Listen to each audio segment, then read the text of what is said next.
Theorem 2টা যেটা পড়েছিলি তোরা, কোনো একটা ভেক্টর ফাংশনের ম্যাগনিটিউডটা কনস্ট্যান্ট হবে তার নেসেসারি এবং সাফিসিয়েন্ট কন্ডিশন পড়েছিলি F vector dot DF DT is equal to 0। এখানে থিওরেম 3টা বলছে যে কোনো একটা vector function R vector is equal to F vector টি, এই ভেক্টর ফাংশনটার ডিরেকশনটা বা অভিমুখটা কনস্ট্যান্ট হবে তার নেসেসারি এবং সাফিসিয়েন্ট কন্ডিশন বলছে যে F vector cross d F vector by dt is equal to 0 vector হবে। এটা আমরা দেখাবো কোনো একটা ভেক্টর ফাংশনের ডিরেকশন বা অভিমুখটা কনস্ট্যান্ট হবে তার নেসেসারি এবং সাফিসিয়েন্ট কন্ডিশন হচ্ছে F vector cross df DT is equal to 0 vector. তাহলে স্টেটমেন্টটা এখানে এরকম বলছে যে the necessary and sufficient condition the necessary and sufficient condition for a vector function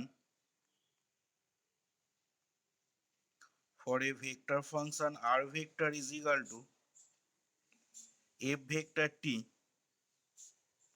to have a constant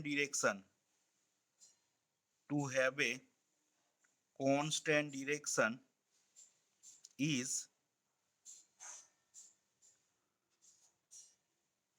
সেটা কি না f vector cross df vector by dt is equal to 0 vector, in fact 0 নয় 0 ভেক্টর। এটা আমরা প্রমাণ করব এখন। আচ্ছা, তাহলে প্রমাণটা করার জন্য আমরা দুটো পার্ট আছে, নেসেসারি পার্ট আর একটা সাফিসিয়েন্ট পার্ট আছে। আচ্ছা, তাহলে আমরা প্রথমে আগে নেসেসারি বা সাফিসিয়েন্ট কোনো পার্টেতেই যাচ্ছি না, তার আগে আমরা ছোট্ট একটা ডিডাকশন করব। সেই ডিডাকশনটা করার পর তারপরে আমরা নেসেসারি বা সাফিসিয়েন্ট কন্ডিশন আমরা প্রমাণ করব। আচ্ছা, প্রুফটা করার জন্য দেখ প্রথমেই আমি এখানে ধরে নেবো কিছু জিনিস, সেটা হচ্ছে ধর লেট আমি ধরে নিচ্ছি g of t be the magnitude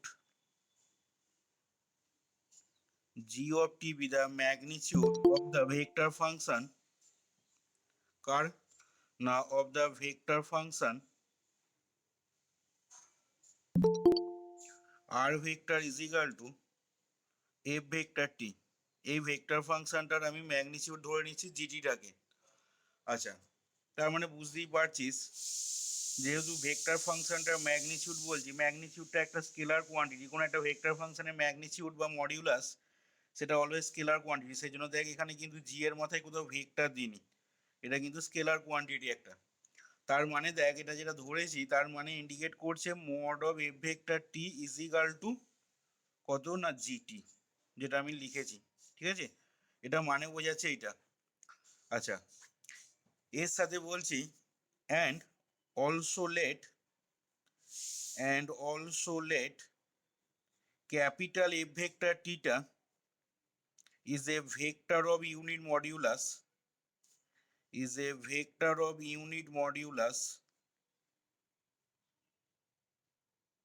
এটা হচ্ছে একটা vector of unit modulus that is in the direction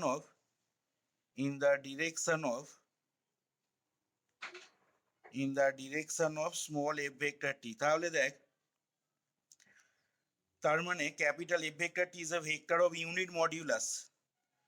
এটা মানে কি বোঝাচ্ছে না ক্যাপিটাল এফ ভেক্টর টি এর ম্যাগনিটিউডটা ইউনিট মানে 1, mod of capital F vector t এর মডিউলাস বা ম্যাগনিটিউডটা বলেছে ইউনিট মডিউলাস, মানে এর ম্যাগনিটিউডটা 1। তার মানে তোরা জানিস যে ভেক্টরের ম্যাগনিটিউড যদি কোনো ভেক্টরের ম্যাগনিটিউড 1 হয়ে যায় তাহলে সেটাকে একক ভেক্টর বা ইউনিট ভেক্টর বলা হয়। তাহলে সেক্ষেত্রে দেখ, এবং এই একক ভেক্টর বা ইউনিট ভেক্টরটা বলেছে কি বরাবর না in the direction of small F vector t. আচ্ছা, আর বলছি দ্যাট ইজ এটা মানে এটা ধরে নেওয়া মানেই কি বোঝাচ্ছে না that is magnitude of capital F vector T is equal to constant,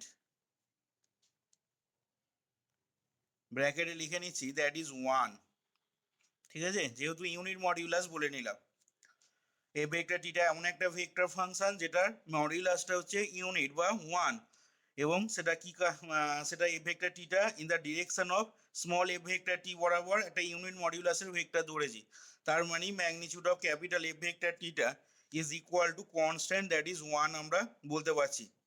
আচ্ছা তাহলে দেখ সেক্ষেত্রে আমরা লিখতে পারবো এখন দেন কি লিখতে পারবো না, দেন স্মল এফ ভেক্টর টি এই জিনিসটা ইজ ইকুয়াল টু হয়ে যাবে g of t times of capital F vector t. এখন প্রশ্ন হলো এটা কি করে লিখলাম আমি, না খেয়াল করে দেখ যেহেতু mod of f vector T is equal two 1 এবং এটা একটা তার মানে ইন্ডিকেট করছে ইউনিট ভেক্টর, এবং এটা এমন একটা ভেক্টর যেটা কাজ করছে কোন ডিরেকশন বরাবর, না স্মল এফ ভেক্টর টি বরাবর, তাহলে নিশ্চয়ই আমি লিখতে পারবো ক্যাপিটাল এফ ভেক্টর টিটা। আর তোরা জানিস ইউনিট ভেক্টর পেতে গেলে কি করতে হবে, না কোনো একটা ভেক্টরকে ওই ভেক্টরের মডিউলাসটা দিয়ে ভাগ করতে হবে। তাহলে যেহেতু ক্যাপিটাল এফ ভেক্টর টিটা in the direction of small F vector t বরাবর কাজ করছে, তাহলে নিশ্চয়ই আমি কি লিখতে পারবো এখানে, এবং ক্যাপিটাল এফ ভেক্টর টিটা যেহেতু এটা ইউনিট ভেক্টর অ্যাজ যেহেতু ওর মডিউলাসটা 1, তাহলে আমি এখানে লিখতে পারবো দেখ capital F vector T is equal to small F vector T by magnitude of f vector t, small F vector t লেখা যাবে এটা। এবার এই তলাকার জিনিসটা মানে আবার কি ধরেছি, না জিটিটা ম্যাগনিটিউড ধরেছি এফ ভেক্টর টি এর, তাহলে আমি তলাকার জিনিসটার মান লিখে নেবো কত, না জিটি, তাহলে small F vector T by হয়ে গেল জি অফ টি। তাহলে এখান থেকে যদি কোনাকুনি গুণ করে দিই তাহলে আমরা পেয়ে যাব কি, না that is f vector T is equal to g of t times of capital F vector t. দেখ এটা পেয়ে যাচ্ছি এবং সেটাই আমরা এখানে লিখেছি। দেখ তাহলে এখানে একটা স্কেলার ফাংশন রয়েছে, তার সাথে একটা ভেক্টর ফাংশন রয়েছে, তোরা এর ফর্মুলা পড়ানো হয়েছিল। তাহলে আমি যদি এখন বোথ সাইডে এই রিলেশনটার ডেরিভেটিভ নিয়ে, এটা কি করে হলো বোঝা গেছে সবারই, এটা কিভাবে লিখলাম বোঝা গেছে তো।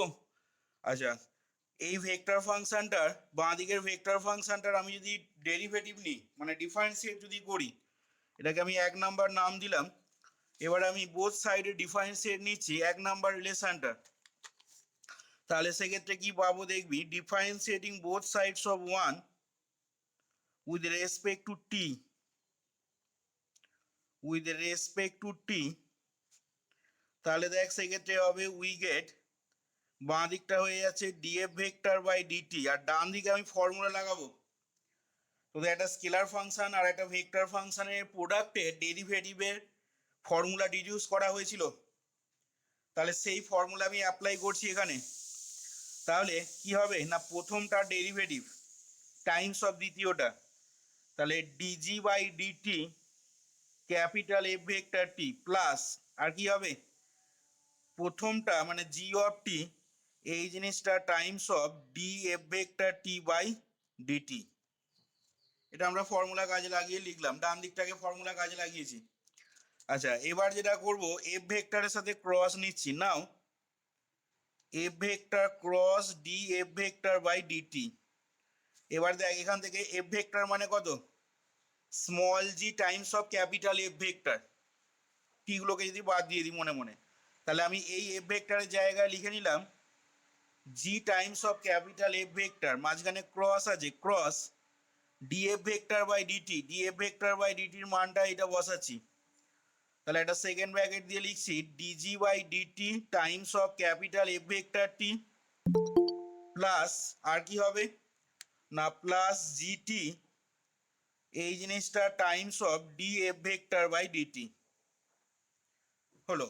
আচ্ছা এখান থেকে এবার যেটা করব পরের লাইনে স্কেলার কোনগুলো আগে দেখে নে, একবার এইটার সাথে এটা ক্রস করব আর একবার প্লাস এইটার সাথে এটা ক্রস করব, তাহলে এখানে স্কেলার হচ্ছে দেখ জি ডিজি ডিটি, তাহলে স্কেলারগুলো ডট বা ক্রস থাকুক না কেন তাতে কিছু পার্থক্য এসে যায় না। স্কেলারের এটা একটা স্কেলার কোয়ান্টিটি, এটা একটা স্কেলার কোয়ান্টিটি, মাঝখানে ডট থাকলো কি ক্রস থাকলো তাতে কিছু এসে যায় না, মানে স্কেলার দুটো পাশাপাশি বসে যাবে। এখানে জি ডিজি বাই ডিটি পাশাপাশি লিখে নিলাম স্কেলার কোয়ান্টিটি বলে। এবার ভেক্টর ফাংশন কোনগুলো, না ভেক্টর ফাংশন হচ্ছে এখানে ক্যাপিটাল এফ ভেক্টর আর এখানে আছে ক্যাপিটাল এফ ভেক্টর টি, তাহলে এখান থেকে লিখে নিলাম capital F vector cross capital F vector টি।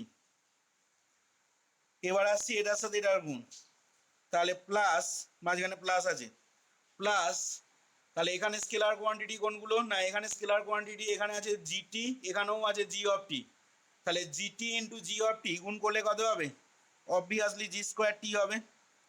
এখানে আছে ক্যাপিটাল এফ ভেক্টর ক্রস, আর এখানে আছে কত d F vector by dt.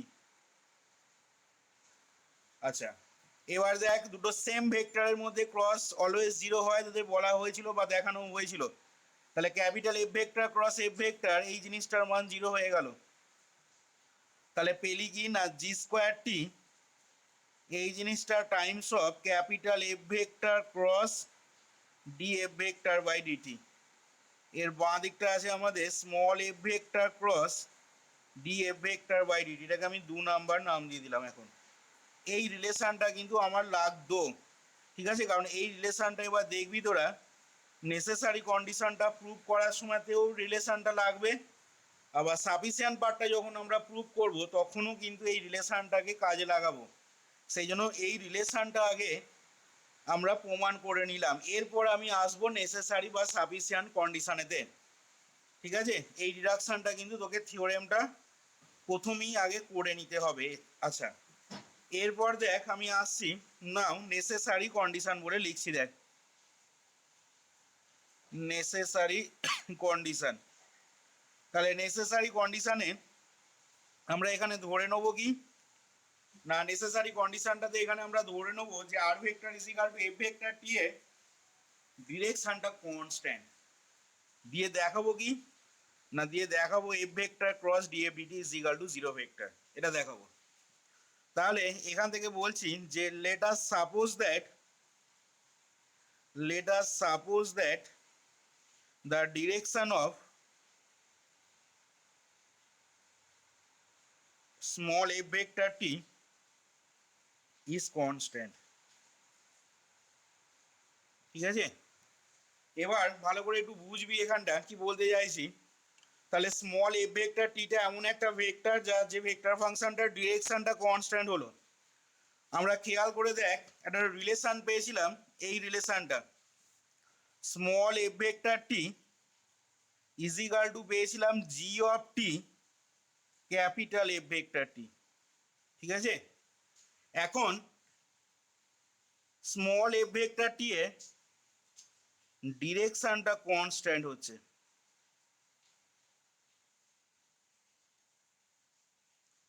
আচ্ছা, জিটিটা কিন্তু একটা স্কেলার কোয়ান্টিটি, তোরা জানিস স্কেলার কোয়ান্টিটির অভিমুখ বলে কিছু হয় না বা ডিরেকশন বলে কিছু হয় না, একমাত্র ডিরেকশন হয় ভেক্টর কোয়ান্টিটির যার মান অভিমুখ 2 আছে ভেক্টরে, পড়েছিস ডেফিনেশনে। তাহলে এফ ভেক্টর টি এর ডিরেকশনটা কনস্ট্যান্ট, অভিমুখটা কনস্ট্যান্ট, জিটিটা স্কেলার কোয়ান্টিটি, এর কোনো ডিরেকশন হয় না। তাহলে এখন ক্যাপিটাল এফ ভেক্টর টি এটা আছে ডান দিকে দেখ, এবার মাঝখানটা সমান আছে, তাহলে সমান থাকার মানে কি ইন্ডিকেট করে বল দেখি। এই যে কথাগুলো আমি লিখেছি এই ভেক্টরটার সাথে ডান দিকের এই জিনিসটা সমান, যেখানে বাঁ দিকের ভেক্টরটা ডিরেকশনটা কনস্ট্যান্ট, আবার এই কোয়ান্টিটিটা এটা একটা স্কেলার কোয়ান্টিটি, তাহলে এর কোনো ডিরেকশন থাকছে না, তাই তো। তাহলে আবার এটার সাথে এটা সমান, তাহলে সেক্ষেত্রে কি বলতে পারি বল দেখি। এক্স্যাক্টলি ক্যাপিটাল এফ ভেক্টর টি এরও ডিরেকশন অবশ্যই কনস্ট্যান্ট হতে হবে, আদারওয়াইজ এইটা সমান কখনোই এটা লিখতে পারবো না। দুটো ভেক্টর সমান লিখিস মানে কি A vector is equal to B vector, বা মনে কর একটা ভেক্টর সাপোজ একটা ভেক্টর এটা যদি মনে কর ও মিড পয়েন্ট হয়, এটা যদি এ এটা যদি বি পয়েন্ট হয়, ঠিক আছে, একটা ভেক্টর যদি মনে কর এই অভিমুখে কাজ করে আর একটা ভেক্টর মনে কর যদি এই অভিমুখে কাজ করে, তাহলে এইখানে তুই ও বি ভেক্টর সমান তুই কখনো ও এ ভেক্টর লিখতে পারবি? দুটো ডিরেকশন তো আলাদা এখানে ছবিটাতে। তাহলে ও বি ভেক্টরটা সাপোজ মনে কর বি, ওটা হচ্ছে ভেক্টর অরিজিন আমাদের, আর বি পয়েন্টের পজিশন ভেক্টরটা হচ্ছে মনে কর এই ও ভেক্টর অরিজিনের রেসপেক্টে মনে কর স্মল বি ভেক্টর, আর এ পয়েন্টের পজিশন ভেক্টরটা মনে কর ও পয়েন্টের রেসপেক্টে মনে কর আমি ধরলাম স্মল এ ভেক্টর। তাহলে এখানে ছবি অনুযায়ী বি ভেক্টরটা বা এ ভেক্টরটা কখনো বি ভেক্টরের সাথে সমান হবে? কারণ দুটোর অভিমুখ তো বিপরীত দিকে, একটা কাজ করছে এই দিকে একটা কাজ করছে এই দিকে।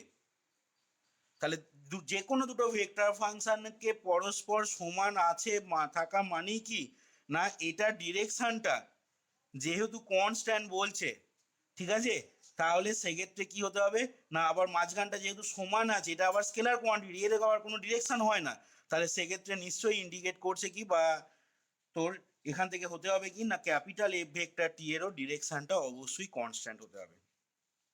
তাহলে ভালো করে বুঝে দেখ, এখন ক্যাপিটাল এফ ভেক্টর টি এর যদি ডিরেকশনটা কনস্ট্যান্ট হয়, তাহলে সেক্ষেত্রে ক্যাপিটাল এফ ভেক্টর টি এর মডিউলাসটাও কিন্তু কনস্ট্যান্ট, এই যে of unit modulus, that is magnitude of capital F vector T is equal to constant, that is 1। তাহলে সেক্ষেত্রে ক্যাপিটাল এফ ভেক্টর টিটা দেখ এমন একটা ভেক্টর ফাংশন পাচ্ছিস যার ম্যাগনিটিউডও কনস্ট্যান্ট, ডিরেকশনও কনস্ট্যান্ট। তার মানে কি, যে ভেক্টরের magnitude as well as direction constant, সেটাকে বলা হয়, তোদের আগে বলা হয়েছিল, সেটাকে বলা হয় একটা কনস্ট্যান্ট ভেক্টর। তাহলে সেক্ষেত্রে ক্যাপিটাল এফ ভেক্টর টিটা দেখ কনস্ট্যান্ট ভেক্টর হয়ে গেল। আশা করি বুঝতে পারলি এখানে যুক্তিটা। তাহলে আমাদের থিওরেম 1 কি বলছে না, থিওরেম 1 বলছে the necessary and sufficient condition that a vector function R vector is equal to F vector t to be constant is that d F vector by dt is equal to 0। তাহলে by theorem 1 থেকে তখন আমি কি বলতে পারবো, capital F ভেক্টরটা constant হয়ে যাওয়া মানে d capital F vector by dt সমান 0 ভেক্টর। বাই থিওরেম 1 তখন আমি বলতে পারবো এটা, যখনই ক্যাপিটাল এফ ভেক্টর টিটা একটা কনস্ট্যান্ট ভেক্টর হয়ে যাচ্ছে আমাদের।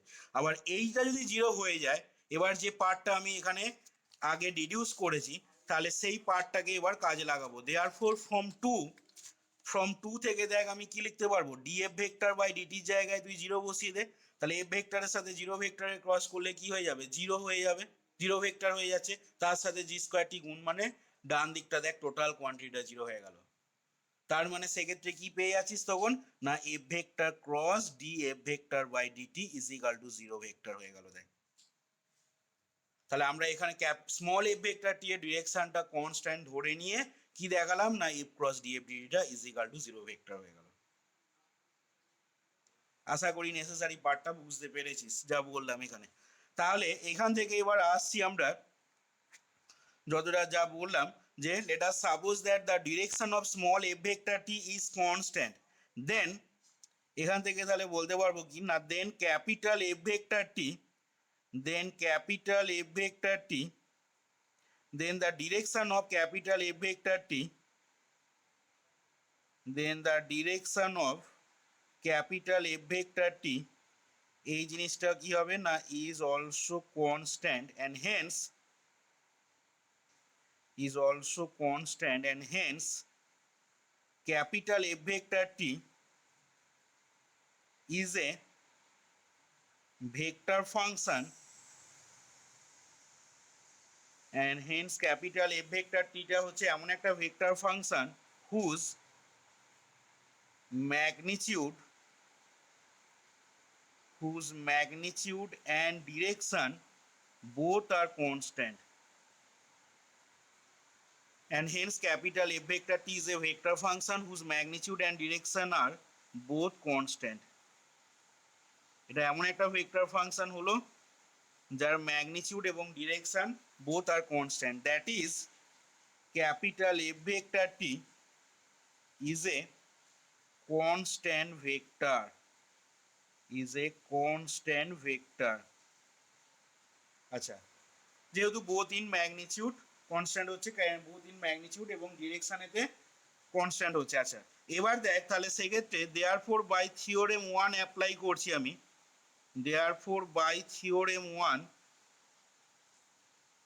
আমি লিখতে পারবো কি, by theorem 1 it follows that d capital F vector t by dt is equal to 0 vector, এটা হয়ে যাচ্ছে। therefore from 2 বলতে আমরা যেটা রিডিউস করলাম আগে নেসেসারি কন্ডিশনের আগে, এই যে এই কন্ডিশনটা থেকে from 2 থেকে তাহলে আমরা পেয়ে যাচ্ছি দেখ F vector cross df DT is equal to 0 vector. তাহলে এখান থেকে বলে দিচ্ছি thus the condition is necessary, thus the condition is necessary,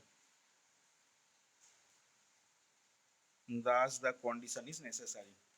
আচ্ছা আশা করি সবার বোঝা গেছে এখানটা। এবার এখান থেকে আমি সাফিসিয়েন্ট পার্টটা এবার আসবো এখন। তাহলে সাফিসিয়েন্ট পার্টটাতে আমরা ধরে নেবো কি না, জাস্ট যেটা প্রমাণ করলাম তার উল্টোটা ধরে নেবো। তার মানে আমরা ওই কন্ডিশনটা হোল্ড করছে ধরে নেবো, F cross df DT is equal to zero vector, এটা ধরে নেবো। দিয়ে দেখাবো কি না স্মল এফ ভেক্টরটি এর ডিরেকশনটা কনস্ট্যান্ট দেখাবো। আচ্ছা, তাহলে এখান থেকে দেখ আমরা লিখছি যে to prove that this condition is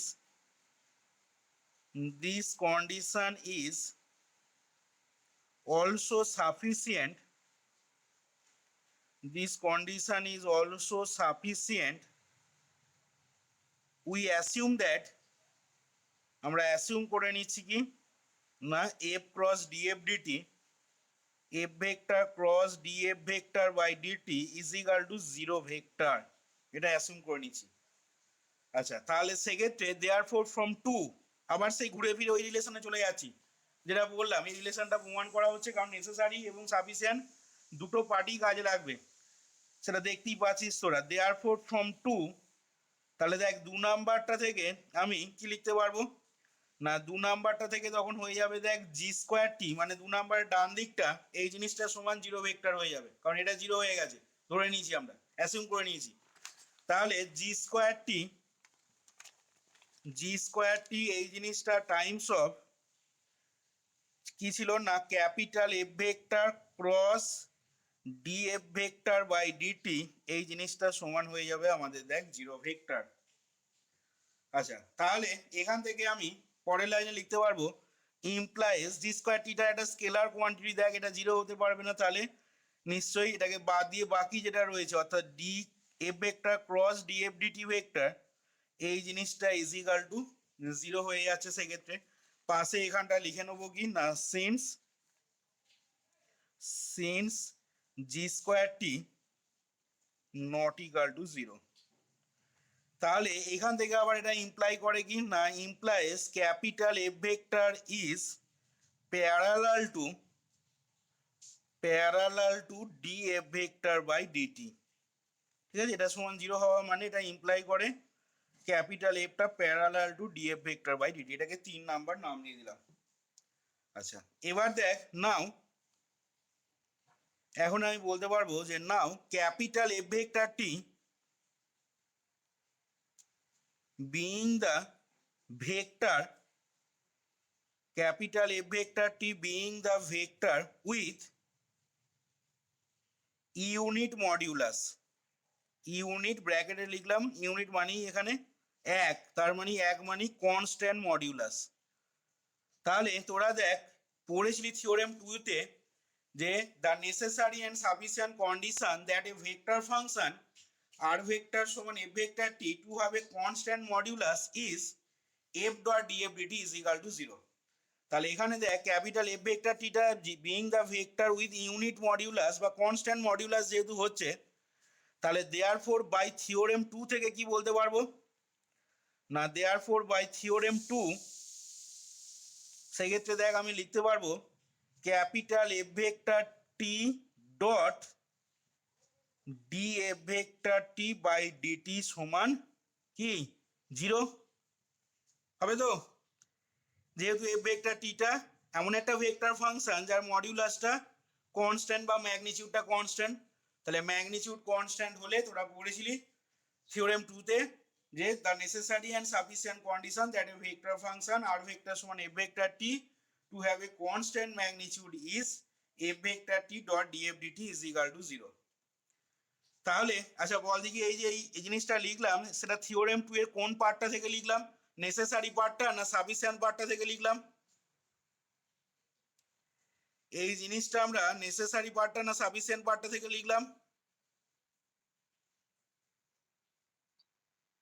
necessary পার্টটা থেকে এটা লিখলাম, থিওরেম 2 এর নেসেসারি পার্টটা থেকে এটা ফলো করছে। আচ্ছা, এবার দেখ এই জিনিসটা মানে আবার কি না এই জিনিসটা মানে আবার ক্যাপিটাল এফ ভেক্টরটা perpendicular to df by dt. ঠিক আছে, তাহলে এখান থেকে লিখে নিচ্ছি দ্যাট ইজ বা this implies that f vector t is perpendicular to df vector by dt. এবার দেখ এটাকে আমি 4 নাম্বার নাম দিচ্ছি। এবার ভালো করে খেয়াল করে দেখ, একটা ভেক্টরকে বলছি আমি প্যারালাল, একবার বি ভেক্টরের সাথে প্যারালাল বলছি, আবার বলছি তার পরক্ষণেই বলছি ওই ভেক্টরটাই আবার ওর সাথে পারপেন্ডিকুলার। এটা হওয়া সম্ভব? একটা ভেক্টরের সাথে প্যারালাল যদি হয়, ঠিক আছে, এ ভেক্টর বি ভেক্টরের সাথে যদি প্যারালাল হয়, তাহলে সাইমালটেনিয়াসলি আবার ওই ভেক্টরটা ওই ভেক্টরের সাথে পারপেন্ডিকুলার কিভাবে সম্ভব? তাহলে অথচ কিন্তু 3 এবং 4 নাম্বার তোর হোল্ড করছে, মানে এটাও হোল্ড করবে, আবার এফ ভেক্টরটা পারপেন্ডিকুলার টু ডিএফ ডিটি এটাও হোল্ড করবে। ভালো করে বুঝে দেখ কি বলছি। এখানে এই 3 নাম্বার রিলেশনটাও হোল্ড করবে, আবার তার সাথে 4 নাম্বার রিলেশনটাও সাইমালটেনিয়াসলি বা একসাথে হোল্ড করবে। তাহলে 3 আর 4 এখানে এফটা প্যারালাল টু ডিএফ ডিটি আর এফটা পারপেন্ডিকুলার টু ডিএফ ডিটি, এই দুটো তো কখনো একসাথে হতে পারে না, অথচ 3 আর 4 একসাথে হোল্ড করবে। তাহলে সেটা কখন হওয়া সম্ভব? আনলেস অ্যান্ড আনটিল যদি না ডিএফ ভেক্টর বাই ডিটিটা জিরো ভেক্টর হয়ে যায়। Df vector by dt is equal to যদি জিরো ভেক্টর হয়ে যায়, তবেই কিন্তু সেক্ষেত্রে এই 3 এবং 4 নাম্বার বোথ হোল্ড করবে। আদারওয়াইজ কিন্তু কোনো একটা ভেক্টর আর একটা ভেক্টরের সাথে অ্যাট এ টাইম প্যারালাল এবং পারপেন্ডিকুলার কখনোই হতে পারবে না। তাহলে এখান থেকে এবার বলছি দেখ যে therefore from 3 and 4 therefore from 3 and 4 therefore from 3 and 4 3 এবং 4 নাম্বার থেকে আমরা পাচ্ছি কি, we get f vector is parallel to df vector by dt and f vector is perpendicular to, therefore from 3 and 4 we get f vector is parallel to df vector by dt and f vector is perpendicular to df vector by dt, which is impossible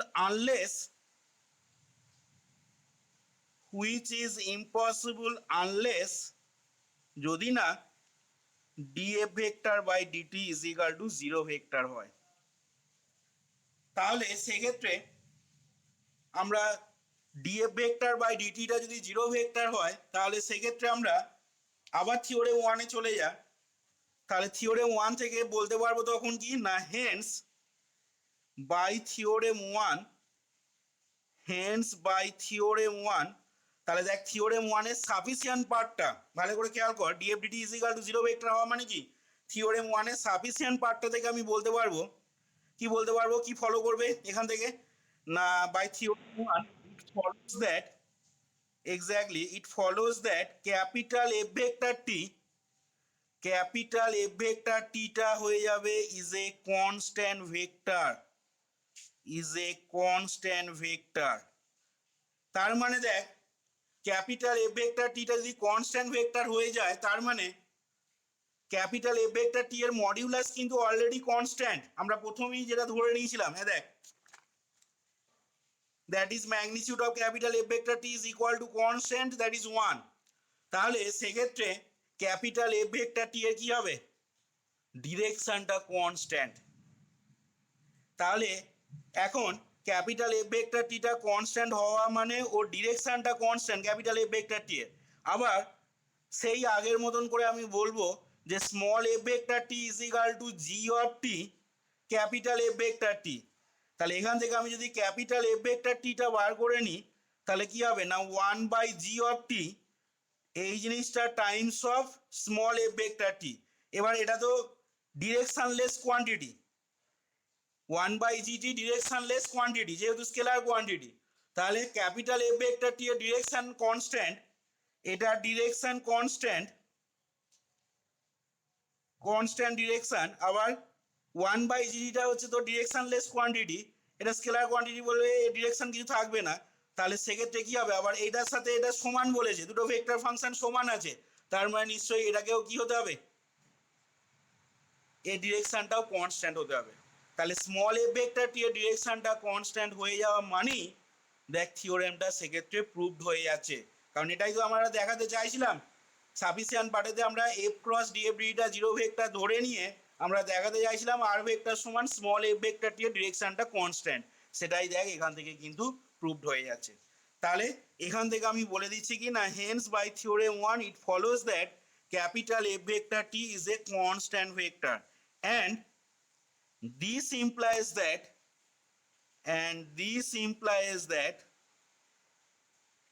this implies that কি লিখবো না, this implies that the direction of small f vector t is also constant,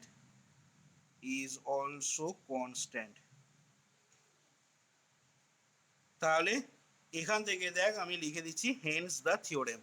এখানে আমাদের থিওরেমটা তাহলে দেখ প্রমাণ হলো। দেখ এবার টোটাল থিওরেমটা এখানে সবারই কাছে ক্লিয়ার হলো কিনা দেখে নে এবার।